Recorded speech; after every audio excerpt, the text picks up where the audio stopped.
Stan Grant, can you explain why he now appears to accuse the coaches of violence?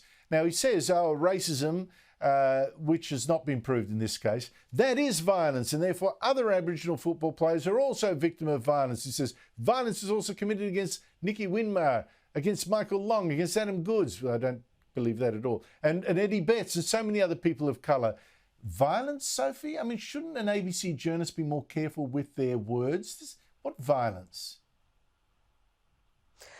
Well, this is, I guess, his interpretation there, Andrew, and this is what the ABC do. They put out these analysis pieces, which are really dressed up as analysis, but their opinion.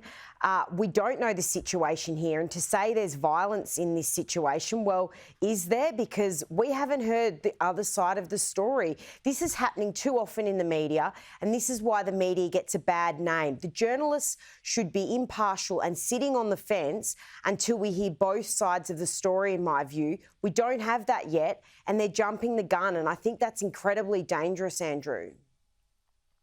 Well, I think he's over-egging it. You know, if the allegations aren't serious enough on their own, why does he need to crank up the rhetoric meter and call it violence? You know, racism is violence. Just call it racism. Or don't people believe that racism actually is something now? I don't know. I just think, Stan, get off your damn high horse and just be fair.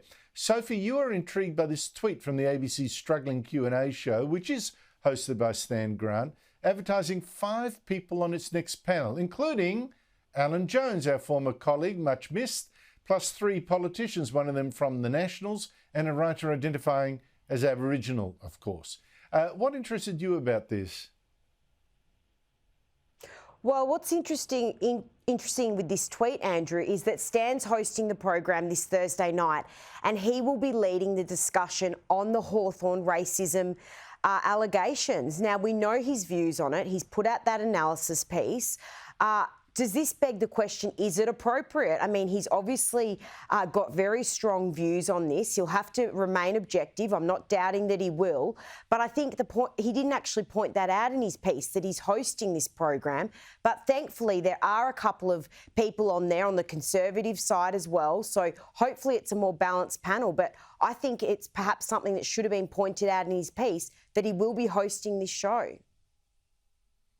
Well, there's not an honest broker in that sense. You know, will he be tilting the scales one way or the other? But that is the ABC. But at least he's tried to get some balance. 2 Conservatives out of a panel, including him, of 6. That's for the ABC. There's extraordinary balance. Sophie Elsworth, thank you so much for your time.